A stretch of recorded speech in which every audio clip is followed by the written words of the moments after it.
So again, I want to welcome Mr. Anthony Carver. Anthony is my counterpart up in Granger County, the world capital of tomato production. And Anthony probably, yeah, there you go, raise the roof. Anthony probably answers more tomato questions in a week than I will answer in a year to 5 years. And so whether it's disease and pests and production, basically, that's a major, major, major industry in Granger County. And so he deals with it on an intimate basis daily. And we were discussing, you can see the picture of the tomatoes behind him, where some of the greenhouse production up there. And we were talking before some of you logged on about what was happening in tomato production up in Granger County. But anyway, if there's questions, even when we finish up along those lines that you'd like to ask, feel free to do so. But I don't want to take up any more of his time. Time is money. And with that, Anthony, I will turn the program over to you to start. And we really appreciate you coming in and joining us today. Well, thank you, Greg, for even asking me. I want to welcome everybody out there in Zoom land, and thank you all for logging in and wanting to hear what tomatoes are going on about. And so I'm going to start with some basic type of things, and then we're going to build on those basic concepts and hopefully bring it into some more details. I've got quite a bit crammed in this presentation, so we'll go as quickly as we can. I sent Greg a couple of forms, and you're welcome to look at our website, also the Granger County Extension website, under the homeowners page, and you'll find a publication called Garden Tomatoes Made Easy. It's just a two back and forth type of page. It kind of gives you some of these guidelines kind of real summarized. And then I've also got a homeowner's spray guide that I sent, and you can actually find that on the publications there on that website also. And this gives you some guidelines of how you might want to be thinking about spraying or just disease and insect control in general. And we'll cover a lot of that. But I would definitely get me a pen and paper because I want to cover several things. And I think Greg said he's recording this so he can go back and see how many times my tongue gets tied. But hopefully we'll get through all this really quickly. Well, the first thing everybody says is, Anthony, you must be tomato crazy. And so I usually am. And so, but now, some people are more crazy about tomatoes than I am. This is not, by contrary, this is not my wife, okay? This is not her hairdo. She sometimes thinks that maybe she might get one of these, but tomatoes are just absolutely one of those things that people love to grow in the garden. People love to eat. People love to reminisce about the old stories. And the first thing I always talk about is the varieties. Everybody wants to know, well, what do I grow? Well, the good extension answer is it depends. One, we definitely want something that has a really good flavor. You want that flavor whenever you go pick it off the vine and bring it into the home and then slice it up for a big tomato sandwich or whatever. But you want something with flavor, and we'll talk about that in just a second.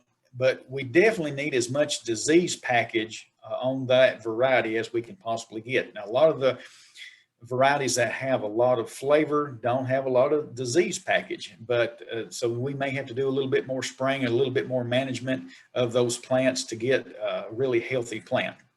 And everybody says, well, what should I grow? What color should I grow? There's every color under the rainbow, isn't there? There's the reds, the yellows, the pinks, some people call the black tomatoes the purple tomatoes. They're just total mature green tomatoes. And then there's of course the green tomatoes that you actually fry. So I would stop and say, who's actually going to be eating these tomatoes? Is it my family? Is it me? Is it the people at church I go with? Is it the people that I at work I'm going to give some tomatoes to? Who's going to be eating these tomatoes? And I would start by asking myself, okay, who is eating these and what do they like? And then I would plant accordingly. Now let's go into a little bit more detail. I said I'm going to start with some basic stuff, but we need to understand that there's two different types of tomatoes. There's a determinate variety and then there's indeterminate varieties. And the determinate variety is the ones that grow up and they'll get about your waist high and they'll get real bushy. And a lot of times they will harvest in about a month's time. You'll harvest tomatoes for about 4 weeks right there, and then they kind of mature out and the plants die off and they're gone. An indeterminate variety, I have seen them 30, 40, 50 feet in height. Now they don't grow that tall, but I've seen people lay them down and they'll grow around the ground and things of that nature. So an indeterminate variety just grows like crazy and they get huge. And so a lot of times people will trellis those or put them in cages, and they'll top them out. But now they will just continually grow until something truly kills that plant, disease, insects, frost, whatever happens, and they'll keep on harvesting. So that's first thing you need to understand. How do you figure out what disease packages do they have? What resistance do they have? Then, looking at some of your seed catalogs, looking through engine searches through Google and things of that nature, you can find what varieties, what diseases they actually will help, prevent, resist as they're growing. So, and a lot of our heirlooms and things of that nature just don't have any type of disease package whatsoever. So just keeping that plant healthy and happy goes a long, long way. And we'll talk about that in just a few minutes. But do all kinds of research. So getting more specific is specific varieties of what really grows. So some of the red round ones, you're looking at Big Beefs, you're looking at BHN 589s, the Biltmores, the Celebrity Supremes, the Empires, Mountain Majesty. Now the yellow ones are like the BHNs 871s and the Carolina Golds. For a grape tomato, you're looking at maybe a Smarty. You'll probably see those, or a Plum Crimson for the Romas is what you'll probably see out on the market.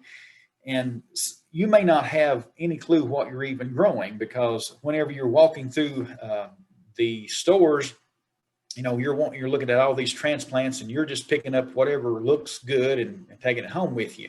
But most of those always have a little tag that tells you what the variety is. I would look at that variety. I would start understanding that variety and knowing that, okay, I can get this variety pretty close to home here at a store or at a farmer's market or things of that nature.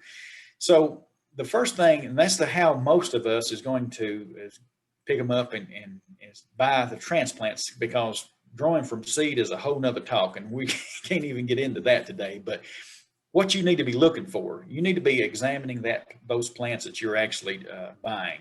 Make sure they don't have any disease. If they're real yellow, if there's different spots on them, move on to the next tray.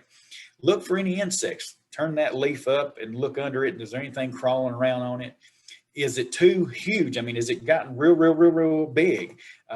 If it's too growthy, then you might want to find some that's more normal size. Too stunted. I've seen some that's just real little, and they're stunted because maybe they've been too cold or they didn't get enough fertility. There's lots of reasons. So you want to kind of pay attention to what you're really buying. And is there anything weird on that plant? Is it curly leaves? Is there any white lines in the leaves? Is there just funny things that's just like, hey, that's just weird. I'm going to bypass that and keep looking, because my slogan is, if you don't start with something good, you're not going to end up with anything good. So they need to be healthy. Make sure those transplants are healthy and ready to go whenever you put them in the ground. Now, this slide is very specific for Granger County, and I talked with Greg just a few moments ago and trying to find out your frost-free dates. But in Granger County, our frost-free date is April the 15th. To put them out any earlier, you're asking for trouble. Now, April 15th, still it is not a good time, even in Granger County, even though it's frost-free date. I've been here long enough. I've been here about 20 years. And I have noticed that you've got to wait till the last week of April to actually plant those plants in your garden. Now, Greg, I believe, mentioned that frost-free was May the 11th, I believe, or May the 15th. I'm not sure exactly which one. And even then, that may be not exactly the best time to do it. You have to kind of pay attention to your weather, see what's going on. You need nighttime temperatures of in the 50s would be great. And a lot of times, as long as they're not below 35, you should be okay. But a lot of times our plants are not actively growing unless they're 55 degrees. And so then you can kind of look at, by planting late April, we're looking to harvest, in the 4th of July. And then what I tell people is we need to be planting in succession, which means plant 2 or 3 different rows at different times. Because if you plant everything at one time, if you've got a determinate variety, then they all bush out, they all put on their tomatoes. You harvest for maybe about a month, maybe a few weeks after that, and then they're gone. Well, to have good tomatoes, good quality tomatoes in your garden year round, you need to plant several rows or several plants at different times. So what I'm saying is, planting in your first time slot and then come back, wait 2 or 3 weeks, plant another time slot, wait, maybe a month, plant again. And so you can then have better quality tomatoes. They're healthier. The plant is healthier. It's not trying to overcome being too mature, being too old, to actually do what it's supposed to do, is put on tomatoes and make really good quality tomatoes for you. So I put this in there to remind you that you can plant different times and it'll give you better tomatoes for long periods of time. Now let's talk a little bit about the spacing. In between the rows, between one row and the other, it really depends on what your equipment will allow you to do. Some people have, wider equipment where they like to till. They're going to maybe do some bare ground. They like to do some tilling and stuff of that nature, maybe behind a tractor. So it depends on your equipment, but we're looking at 3.5 feet to 10 feet in between rows if you're looking at bare ground. And again, the wider you can space it, the better airflow you can get through your plants, and that'll give you some natural disease control. So within plastic culture, you're looking at 5 to 6 feet apart, usually, depending on, again, equipment. Now, in the row, between how far do you space plant per plant, it really depends on the variety and your training system, and if you're going to be growing an indeterminate variety or a determinate variety. So an indeterminate variety, the ones that grow like crazy, keep on growing, then you're going to have to put some cage culture or do some type of trellis system, but you're looking at probably 2 foot to 4 foot between the plants, because they're going to grow so big and get so bushy, and you're going to restricts a lot of the sunlight and airflow through those canopies. So that's the reason I say 2 to 4 feet between the plants. Now, if it's a determinate variety that you're going to be using, like the Florida weave system, and staking not every plant, but staking a few, and I'll talk about that in just a few minutes, you're looking at probably anywhere from 18 inches to 2 foot between plants. And that, again, gives you some air movement, gives a little bit more sunlight to each plant, and it just goes along, does a little bit better for you. I'm going to switch gears and talk a little bit about your nutrients and the pH of the ground and what's actually going on. And most people know that pH is a scale from 1 to 14, and it's just measuring the acid content that's in your ground. Now, if the ground is too acid, or if it gets out of whack, of course, the nutrients are not available to uptake of your root system. So most things like to grow between 6.0 to 6.8. Sometimes you can squeeze that a little bit more out of that, 7.2 sometimes, but that's sort of the optimum for anything other than blueberries or azaleas. Now you better be down around 5.5 on that type of stuff. But for most everything, they like, that area. And you see that chart, the wider those black margins are, that means that nutrient is available for uptake from the root system. So if your pH gets too low or gets too high, then the roots can't actually get those nutrients into them and take them up to the plant and actually use them, because the pH and the chemistry of the soil is not right. So how do you change the pH of the soil if it needs changing? Well, if it's too low, of course, you add lime. And lime, I'm going to stop and talk just a few minutes about lime, because there's a lot of information out there right now. People are hearing all kinds of things. Ag lime, or the old granular lime, is our very best product that we can actually be using right now. And I've been looking at a lot of research, been talking with a lot of people. Usually it takes lime about 6 months to get your full benefits of that lime changing your pH. Now, if it's in solid ground where it's just grass or something of that nature, by putting the lime on, well, I'm seeing research that says it's taken 9 months, sometimes even 1.5 years before it actually truly gets the full benefits of your lime changing your pH. So the moral of that story is make sure your pH doesn't get out of whack. check it every 3 or 4 years to make sure everything's going just right. Now that old ag lime will last most of the times in the ground, depending on your ground, of course, sometimes 4 to 5 years worth. And so before you need to add more lime to that ground. Now, there's liquid lime, and this is the one I want to talk about because there's a lot of people who are promoting liquid lime and how great it is and how it's cheaper and all that other stuff. Well, that's all true to a point. Liquid lime is what I call a quick acting lime. It's readily available to change the pH or to change what's going on in the plant itself around the plant's roots for a short amount of time. You're not getting the full benefits of that 4-year changing your pH. It's only going to change that pH usually in that spot for that 1 year. And you may have to, again, use it again the next year. And I equate this to what I call hydrated lime or the old burnt lime. The burnt lime was real powdery, and if you sweated too much and got it on you, you could get burnt. And they call it burnt lime for that reason. And it was a quick acting, you put it on the ground, it helped the crop for that one time, that 1 year, but it never really truly changed the pH of your soil for a long period of time. So it's going to be the granular that I'm looking for from later on. Now, if you're in an emergency situation and you know your pH is way out of whack and you can't get to any ag lime, using liquid lime or hydrated lime is totally fine, but I want people to understand that you're truly not getting that full benefit of lime. Now let's talk a little bit more about tomatoes. That's what we're talking about, right? So my tomato man has done give me the thumbs up. He likes the pH to be 6.5 to 6.8. I like keeping the range of my pH higher. Why? Because we've got a whole lot of soil-borne diseases out there. One of them is Fusarium wilt. You've got Fusarium crown rot, Fusarium wilt. There's all kinds of things that's out there. That's soil-borne diseases. In most cases, if your pH is higher, then those diseases do not attack your plants nearly as they would if the pH was lower. So keeping that pH much higher in that 6.5 to 6.8 range, that's the perfect range for a tomato. And you see he's got his smile. He's happy with that range right there. If you get over the 6.8, you're missing some of the nutrients that you're truly needing, and they start becoming unavailable for your tomatoes. So it's very specific on where your pH really needs to be if you're truly wanting to grow good tomatoes. Talk a little bit about fertility. There's all kinds of ways to fertilize.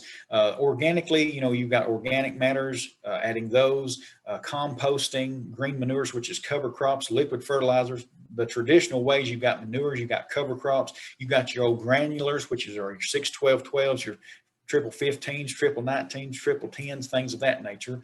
The 12-24-24s. The liquid, or what I call water soluble, is more available nowadays. And these are your triple 20s, your calcium nitrates, your potassium nitrates. And what you do is you take those and you'll mix them in water, and they become in water more suitable to actually be put out. They're not really gritty or things of that nature. So you can run them through drip systems, through soaker hoses. You can put them right along the ground in side dress and let it rain it in, or you can water it in. There's just several ways you can use some of these liquid or water soluble type of fertilizers, and they're readily available for uptake in the root system. Now, some of the granulars, they have to kind of go through a different exchange or a chemical change for them to be truly available for your root system. But there's all kinds of ways of doing that. And so if you're going to fertilize, it's always good to have a good old soil test to tell you exactly where your ground is or how poor it is. And the very best time to take a soil test is the fall of the year. And the reason is your ground is as poor as it's going to be because it's went through a growing season of whatever you've been growing out there. And so you truly have a really good time to understand the poorest point of time, what the ground is, and you can get a better reading.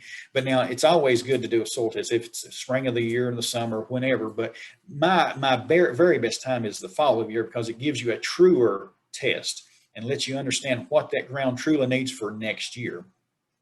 And so, get you a little bucket and get you something to dig with, and you want to zigzag that entire area, and you want to dig down about 8 to 15 times, and all you need is a small little sliver of soil. You put let me get over here in front of me. You put your fingers together, and about that much soil, from 6 inches from the top of the ground to the 6 inches down, is all you'll need. And you'll do that 8 to 15 times, put it in a bucket, mix it up real good, and that gives you a good average of what is totally happening over that entire area. And then, of course, put it in the UT soil sample box and ship it off to Nashville. And usually within about a week's time, week and a half, you usually have your results and know what to do. And so let's talk a little bit more about what's truly in the fertilizer bag, because whenever you get your soil test back, it may say add 30 actual units of nitrogen. And a lot of people goes, what's that mean? And so let's talk a little bit more basic, because if you need to understand some of these basic things, so I can give you some better details a little bit later on. We got a bag here. It's a 50-pound bag of triple 10, 10, 10, 10. So the first number is nitrogen, but you need to understand what nitrogen truly does for your plant. Nitrogen actually makes the plant itself grow. It actually does everything for the above ground part of the plant. It helps with the stem health. It helps the leaves, the branches. And so it promotes growth in the plant itself. It makes the plant grow. So you've got to have some shady branches and leaves and things shading those tomatoes to protect them. And so you've got to have nitrogen, and nitrogen works the same thing over no matter what you're fertilizing. It truly helps the plant itself grow. The middle number, phosphate or phosphorus, that is all about the below ground part. That actually helps the root system to get established. A lot of times you'll see starter fertilizers that will be like the numbers 8, 48, 16 or something of that nature. That middle number is extremely high. Why? Well, you've got to get your root system established well. So that phosphorus makes the root system grow like crazy downstairs.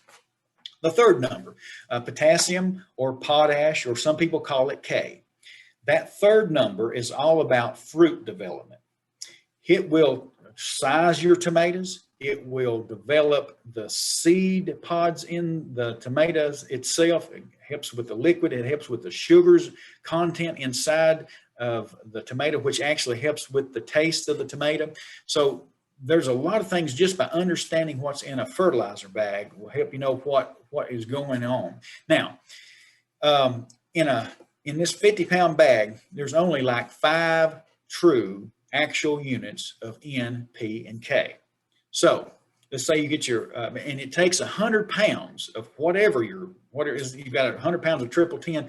It'll take 100 pounds of that to get you 10 actual units of N, P, and K. So you get a soil test back, say, well, we want you to add 30 actual units of nitrogen per acre or per this garden. Well, you're going to need 300 pounds of triple 10 just to get you that. Does that make sense? I hope it does. I kind of went through that, but this is a pretty intensive slide that I talk about a whole lot of things, but to me, this is very, very important, understanding what your plant needs and understanding what your fertilizer is actually doing for you. It goes a long, long way. All right, so some organic fertilizers. There's all kinds of stuff out there. Some people want to say, hey, I just want to just grow organically. That's fine. There's all types of things out there to do, but you need to still yet understand the numbers of those that you're using, because your plant may be asking for a whole lot more than what you're giving it. So you've got your AgResearch or your soil conditioners. You got your fish emulsions, your bone meal, your blood meal, your corn gluten meal gives you some nitrogen, but doesn't give you any P or K.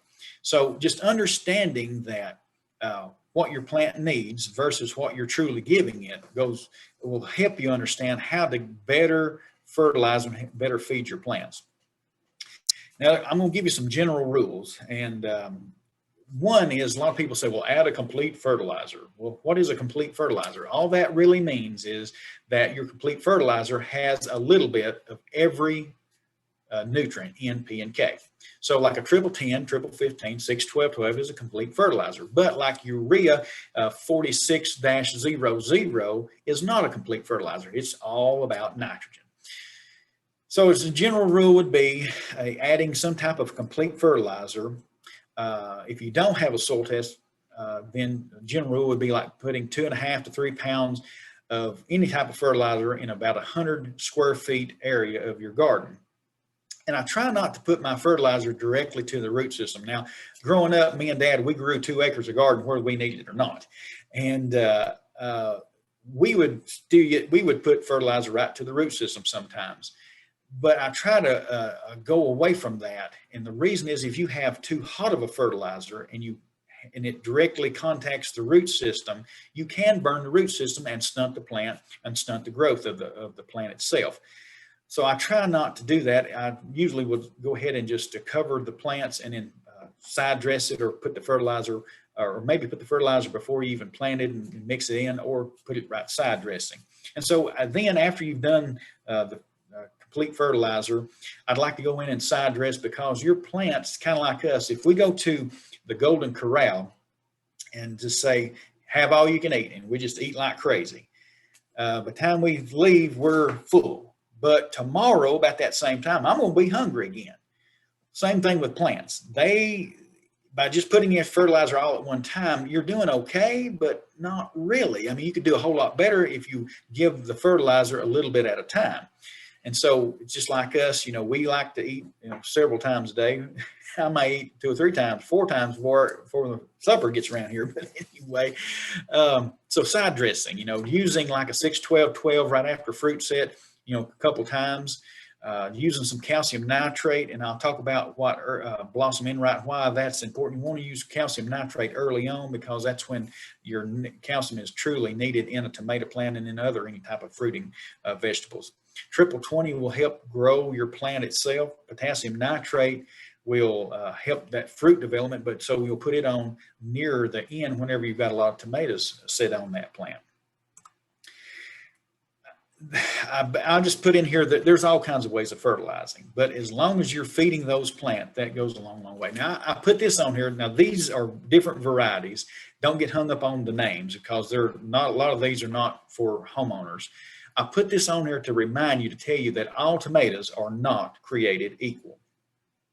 In this scenario, a Biltmore doesn't need a whole lot of nitrogen, where an Empire might need a moderate amount of nitrogen. But a Primo Red needs all kinds of nitrogen. You just keep feeding it nitrogen, it's going to keep on keeping on.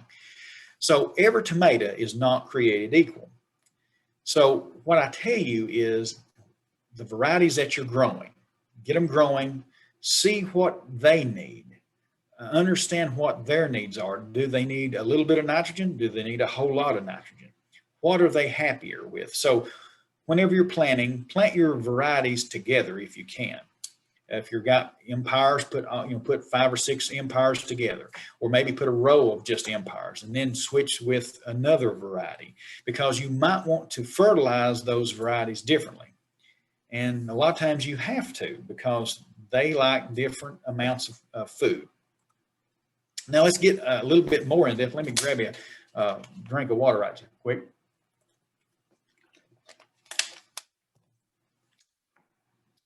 Nitrogen deficiency, you'll see that I've got a pepper plant and a tomato plant here. The very top of the plant, the growing ends of the plant, those new little leaves, if they're yellow, they are hungry. They want nitrogen, because they just need something more to eat. Now, this is not to be confused with a pale green. A pale green means that they are actively growing, but a yellow means they're hungry, okay? So you want to see a lot of times the top part of your plant just a shade lighter green than the rest of your plant. That tells you that plant is truly growing, it's happy, and it's just doing its thing. But if it's yellow, that means it's nitrogen deficiency, it's hungry. Now, phosphorus deficiency, these are, you'll see the purple veins. You'll see when you turn them over, the bottom side of the leaf is extremely purple. They'll be real stunny. They'll look kind of spindly. They're just not truly growing. Now, that's a phosphorus deficiency, but that doesn't mean they just need phosphorus. That could mean that it's too cold. That could mean that there's problems under the soil. Your root system has been attacked by the insects or disease. So phosphorus is sort of a telltale sign that my plant's not happy. Something's wrong. It's just not actively growing. So keep in mind phosphorus deficiency, what it looks like, because it could just mean that, hey, I don't have enough food, or it could mean there's something totally wrong with my plant. Potassium deficiency, the third number, you'll notice the lower leaves of your tomato plant. This is a cucumber plant, I believe, over here, but this gives you a really good picture. The outside edges of your leaves are really yellow, and they're starting to die back, and necrosis is starting to happen. So these are lower leaves, the older leaves, and the outside edges become yellow, and you just start seeing it creep back toward the edges, the middle of the plant. That's a potassium deficiency. And you'll notice the tomatoes on top, the red ones that are cut open, the ones to the left, that is a good tomato. You'll notice the seed sacs are there. You'll notice the seeds are developed. You notice the juices in between there. That's a good, healthy tomato plant or tomato. The one to the right, which is cut open, you'll notice the white core. It's real white, and it's not really developed. You don't see the seed pods developed. You don't see the sacs in there. You don't see the liquid being where it should be. And a lot of that is sort of hard, and it's not really pleasant to eat in some cases. That's a potassium deficiency. That's that last number of fertilizer. Now, the next tomatoes right down below it there, you'll notice they're yellow, or they're greenish yellow around where they're connected to the plant. That is a telltale sign of that it's hungry. It didn't get enough potassium to develop that fruit the way it should. And you'll notice that all the time. But here's the thing that you need to understand. It takes double the amount of potassium as it does nitrogen every time. That's the ratio that you really need. And so a lot of times you'll see the 6-12-12 and a 12-24-24. What the reason why those are so popular is because they've got your rations of your nutrients already doled out for you, what you're actually needing. You need double the amount of potassium as you do nitrogen. And it's amazing that tomatoes will take out 300 actual units of potassium an acre for one season. That is just, it just eats it up like crazy, but it takes so much of potassium to develop those fruits. Now, I will tell you this, be careful with potassium. If you put too much on, you could have those little yellow flowers that make the tomatoes, they'll fall off because you put too much potassium. So a lot of times you wait a little bit later on to whenever you've got a lot of tomatoes setting on, and then I start adding some potassium nitrate or some potassium fertilizers and make sure that it develops the fruit the way it's supposed to. These are just some more pictures of that. Now, if you've ever grown a tomato in your life, you've seen this, surely. This is called blossom end rot, but it's truly a calcium deficiency. This is the part of the tomato that is not connected to the plant. Gets really black, it rots on you, and that's just what normally happens. And a lot of times you'll cut it open and it'll have some black spots in the middle of the tomato itself. Well, what happens is whenever those first flowers come out, the first yellow flowers are out, and it starts setting on tomatoes, whenever it first starts setting, that plant goes through such a calcium need. It just tries to get all the calcium it possibly can around the root system because it's starved to death for calcium. It just, that happens in cucumbers, watermelons, anything that fruits. So we know that. So what do we need to do? There's only two reasons that you see calcium deficiency or blossom end rot. One, there's truly not enough calcium there to begin with, or there's not enough moisture to carry the calcium that is there up to the fruit itself, and so it doesn't get this calcium deficiency. So you turn off real dry, real hot, you'll notice this a lot more. So what I tell people is don't let your plants dry out. And make sure you put some calcium on early on. Make sure you get plenty of calcium out there for it to do. And a lot of times you'll see it on your first clusters of your first tomatoes, and you won't see it anymore because then the plant kind of overcorrects itself and tries to make sure it's got plenty of calcium on hand. But if there's not any calcium in the soil at all, you'll have this all the way through. Magnesium deficiency. You'll see this on the lower leaves of your plant. Whenever they get about waist high, you'll start noticing this a whole lot. And most people see this all the time. That's a magnesium deficiency. And how do you overcome that is Epsom salts. And Epsom salts always is good for your feet. Well, it's good for your tomatoes too. You want to put about 4 tablespoons in a gallon of water, and you want to put that on your tomatoes. You don't put the whole gallon of water on one tomato, but you mix it up and you send it down the drip line, or you can pour it on with a gallon of water or whatever, pour it right beside your plants. You can actually even mix it up and spray it on the plant itself. You can put it on the ground, or you can put it through the drip system. So Epsom salt works really good, and what that does is it helps the chemistry of the plant to kind of just get back to healthy. It turns everything real green.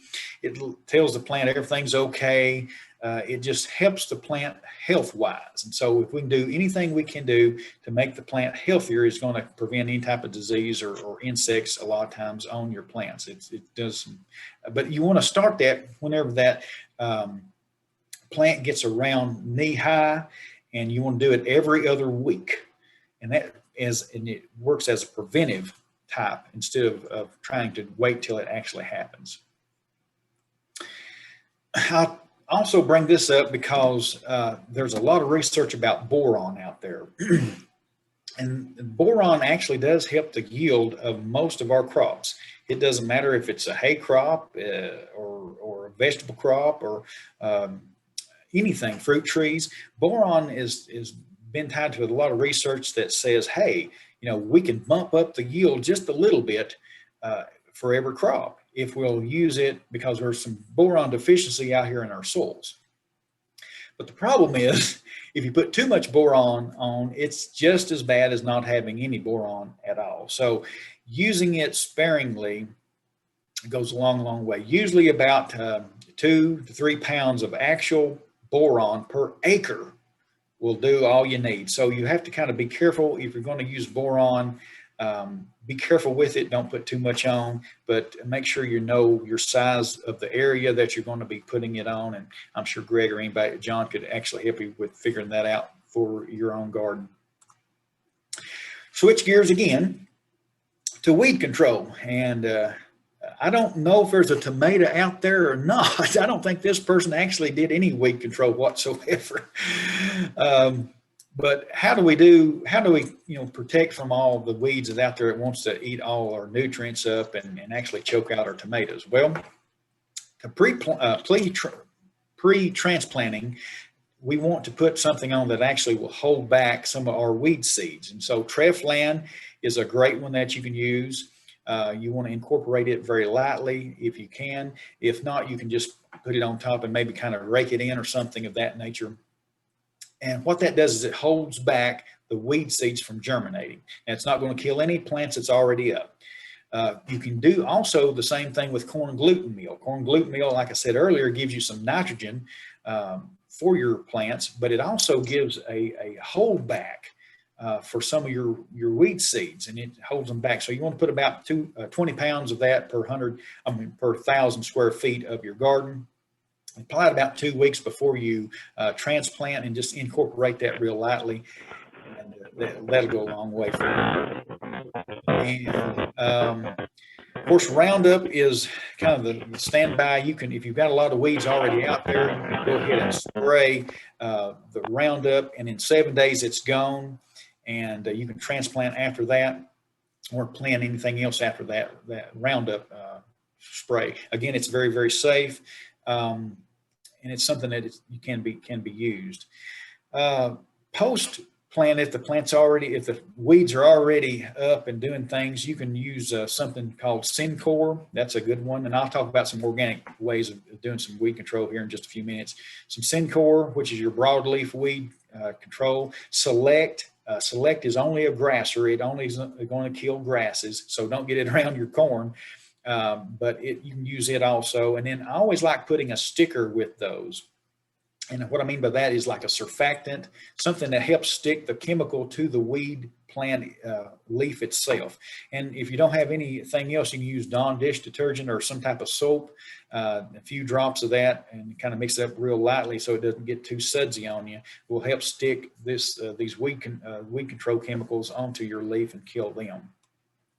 Of course, plastic is a great way to do a lot of weed control. You put black plastic down, you're warming up your soil and getting it ready for what you're wanting it to grow. And you're also restricting the sunlight getting down to the weed seed itself so they don't germinate. So you're actually doing, get two bangs for your buck. Of course, you've got to have some type of water system or drip system so that the water can get to what you're actually wanting to grow. Let's talk a little bit about solarization. Organically, if you don't want to do anything with chemicals, then you can do solarization. This can be pretty tedious. You may not want to do this over large areas, or you may want to do this in stages. But you need 2 layers of clear plastic. You put your first layer of plastic down and either secure that with soil over the edges or maybe bricks or something of that nature. And I've even seen people use like small strips of foam for on top of it. And then you're putting the second layer on top of the first layer, and you're leaving just a small little greenhouse area for air to get in there. And what happens is the sun hits the first plastic, and then it magnifies it, and then it hits the second layer of plastic and it magnifies it again, and then you're getting heat down about 2 to 3, maybe 4 inches below the surface, and you're looking at probably 120, 130 degrees. You're going to kill a lot of your soil diseases in that top layer. You're going to kill a lot of your weed seeds in that top area. I think Natalie and maybe Greg maybe worked on a presentation or a publication about this. I think it's around 6 weeks is what they're recommending to solarize. The longer you can do it, the better it is. Some people can only do it for about a month, but you're getting some weed control by doing that. And then there's a nice publication out there. I'm sure Greg and John can get that for you. Switching gears again, I'm going to go through all my gears. I must be an 18-wheeler. But anyway, how do you support your plants? Cage culture, depending on if you've got your indeterminate varieties that's going to grow real tall, you got stakes or sticks. You got trellis systems, and I'm going to show you some pictures of that. And then a Florida weave system, I'll describe that to you in just a few moments. I'm going to flip through some of this. I'm going to get to some pictures because the pictures to me tell a little bit better. This would be like a stake and just a string along one side. And then this is what it's going to kind of end up with here. And you need to kind of pick your area where you're going to do this, because these are big permanent posts, and this is a system that North Carolina is using across the mountain here for some of their heirlooms that are growing extremely tall, and it's been working out pretty well for them at their experiment station over there. But you want to run a cable around the top and then put strings that drop down to catch your plants, and you can use little clear clips or something of that nature to help tie that plant to that string. And as it grows up, you've got a trellis system where your plants are not falling over on you. But this is just one thing that I had seen that I thought was a pretty neat little deal. Now, you don't see this a lot around here, but this is something that you could actually use. Now, let's talk a little bit about the Florida weave. If you're using like a determinate variety, which gets about waist tall and then bushes out a lot. I had a video in here, but I was afraid it would not work, so I'm just going to describe it to you. Basically, what we do is, and this is what we use up here all the time, you have a stick or a stake. We got metal post here in this scenario, this picture, but we usually just use wooden stakes. You put a stake down, you plant 2 tomato plants, and then you put another stake. And what you do is you take your string and you tie it to your stake, and you go down one side, let's say the right side of that plant, and when you get to the next stake, you wrap it around it and then keep going on down the row. Now in this picture, it actually is weaved in between the plants. I stay away from that for several reasons. One is as the plant grows, you're just not going to be able to do that really well. And two, you could get some choking or some scratching of the stem. And so I don't like to do that. I like having the string just all on one side. And then once you get to the end of the row, you wrap it around a couple of times to that stick down there and then come back down the other side. And so you've got two strings that are actually holding, that plant like right in between it, and it's not letting it fall over. And that's the floor to weave system. Now you can also use some different weave systems for cucumbers and tomatoes, but I can answer that question once we get through some of this other stuff.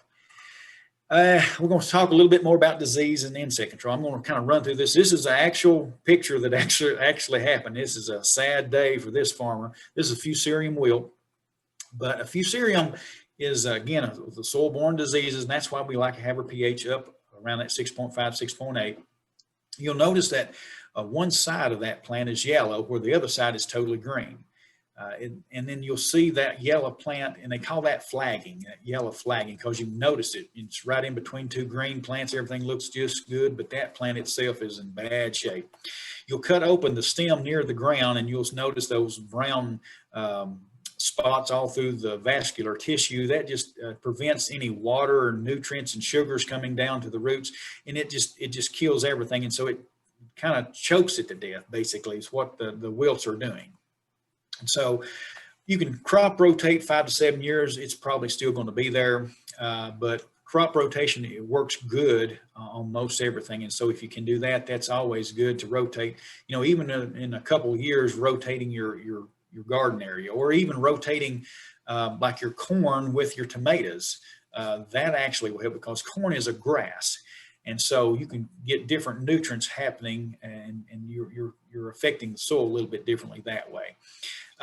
There's some resistant varieties out there. These are the ones I've got up here is more of a commercial type, but look and see if there's any type of resistance. Some of the newer varieties that they're starting to realize, hey, people really do like to taste a tomato whenever they're growing it. So they're starting to breed some varieties that have a little bit better flavor to them. And so we've kind of pushed some of that through some of the breeders down in Florida, and I've asked them to kind of look at that in years past, and hopefully we've got some headway, and we're starting to see a few things that are coming about. Again, keeping that pH up a little bit more.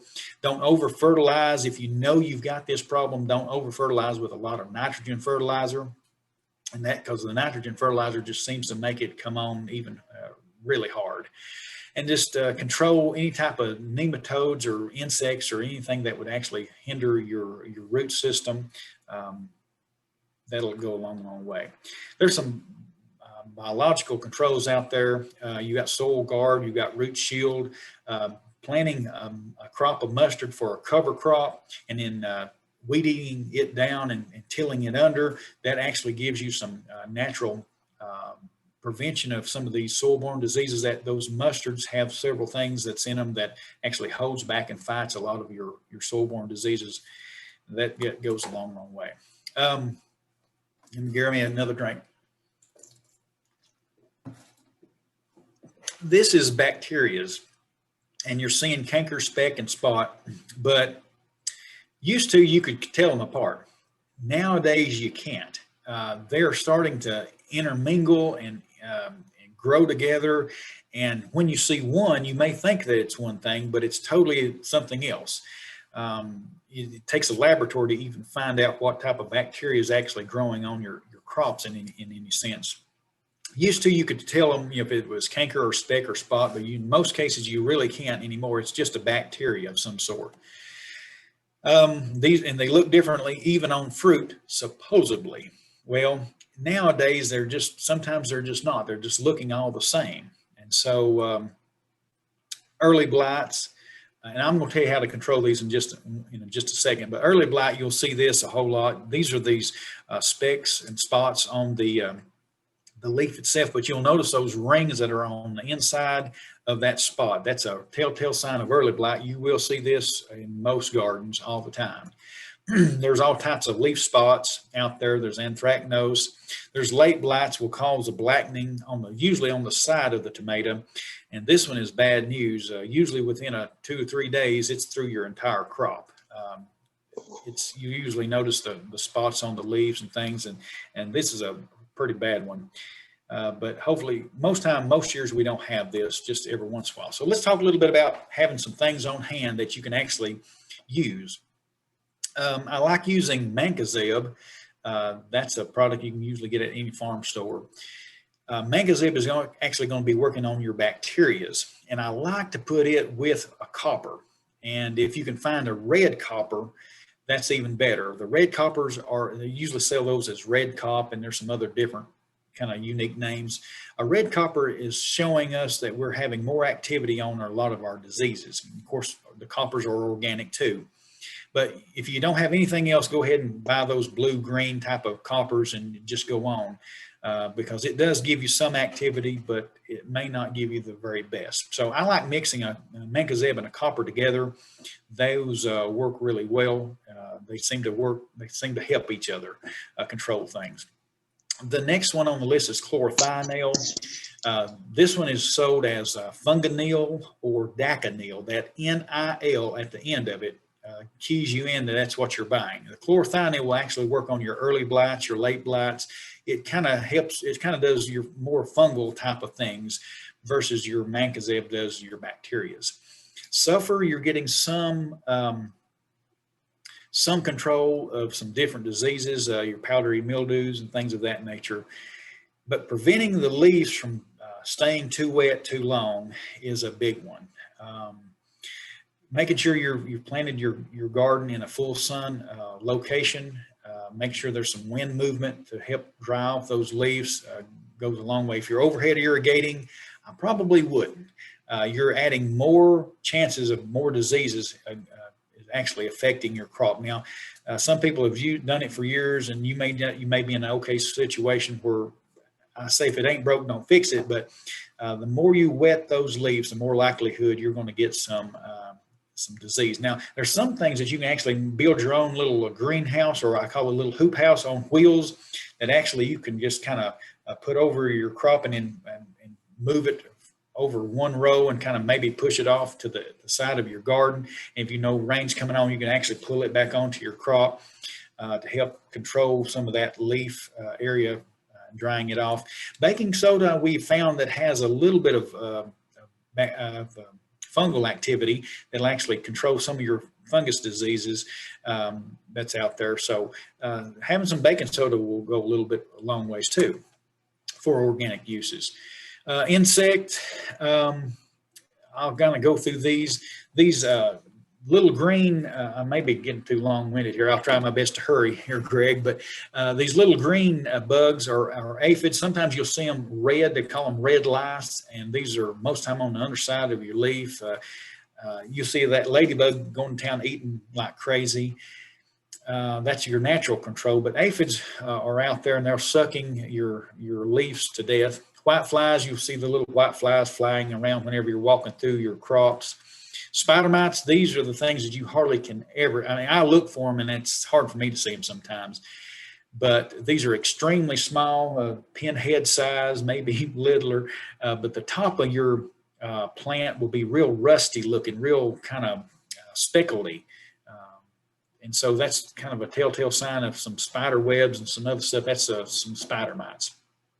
You got army worms and cabbage loopers and pinworms and cutworms and flea beetles. Seem like everything just likes to eat a tomato, just like me. I don't know why that is, but these flea beetles have put holes in everything. And then, of course, you've got your Colorado potato bugs, and they're never good.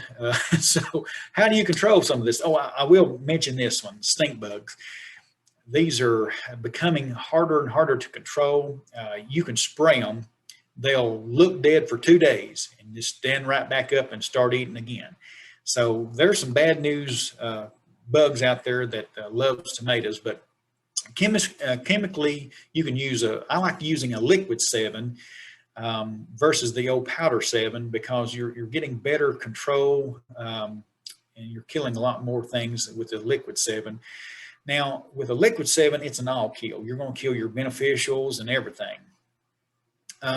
So if you get a whole lot of insects out there and you say, I've just got to spray, so you spray your liquid 7. If you're not real careful, that the next week you're going to have a flare up of aphids. They'll just come on like crazy. And so you'll have to be real mindful if you're going to spray. Keep a scout lookout and make sure that there's not a lot more coming back in, and you may have to spray again just to kind of overcompensate for a lot of new growth of aphids coming on. And then there's the Bodine 8. A lot of people are noticing it. I like Bodine 8. My little slogan is, if 7 don't work, try 8.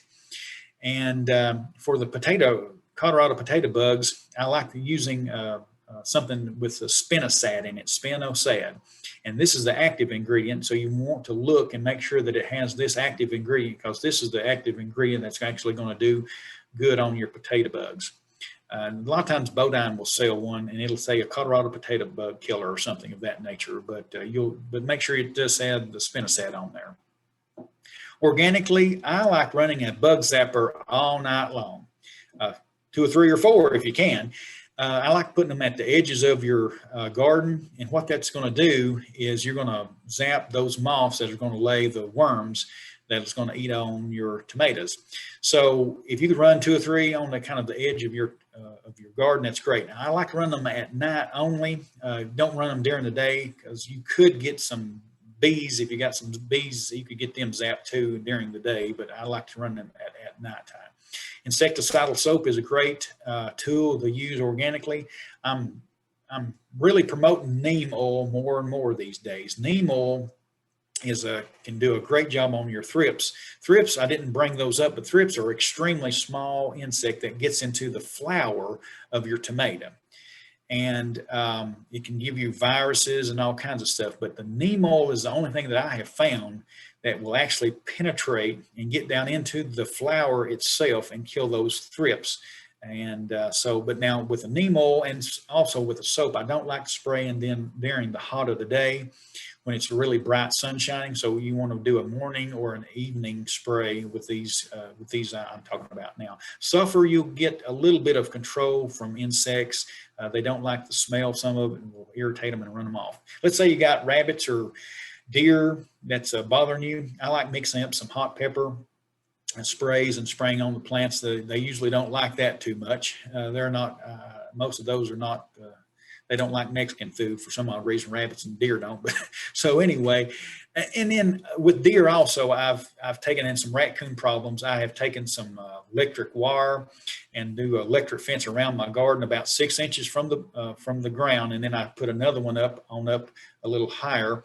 If you've got a problem with deer, then I take a aluminum foil and wrap it around that electrical wire, and I put peanut butter on it, and then I go and plug it up. And as the deer come along thinking, oh, I'm going to get me a snack today in your garden, they'll smell the peanut butter and they'll go over to the peanut butter and take a bite of it, and then it takes a bite out of them.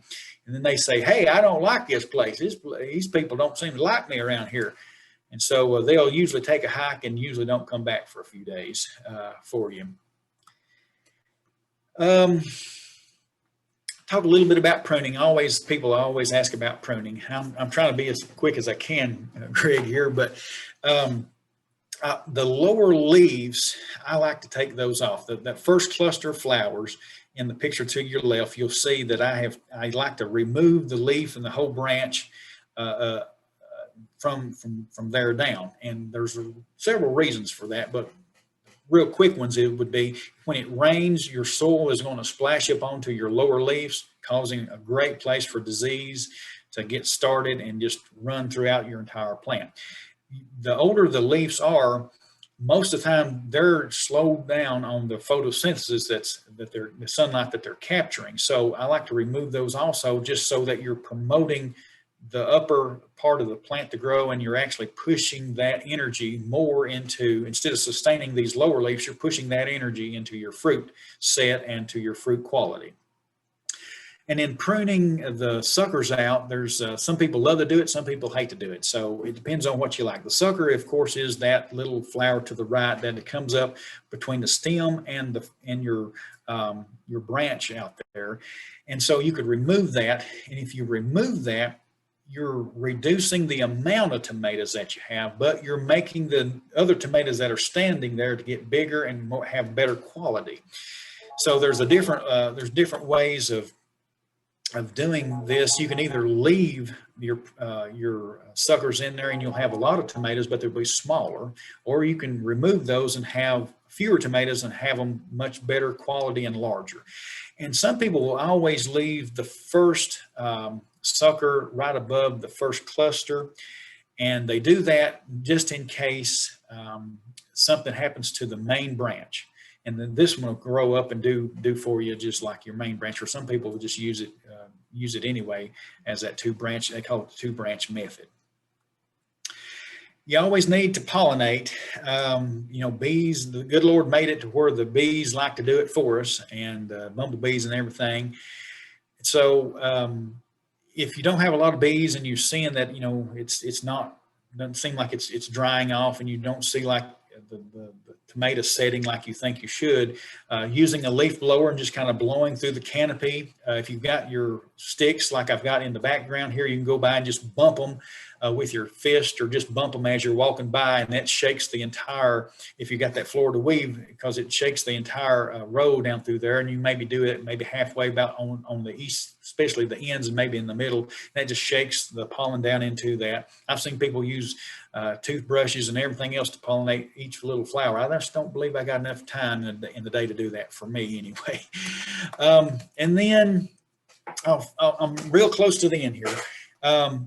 I like to tell people, do not plant your plants too deep. A lot of people will plant them as deep as they possibly can, and I think that's a no-no. And the reason is, if you plant them, below that soil line of that transplant, you keep planting them way down, yes, it will put on new root system.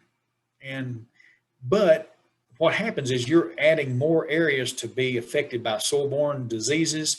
You're adding more area for insects to get in. You're making that stem weaker. And so, but I just see a lot of times a lot of weaker plants done this way. And so I like to tell people, just plant them just at a normal height and let them go. Yes, the ones that'll put on little root systems up above it, that may be, some of them will do it, that's just a variety. Some of them will do it because there's something wrong in the roots itself, and they'll put on new roots and keep on growing and keep on putting on tomatoes. But with that,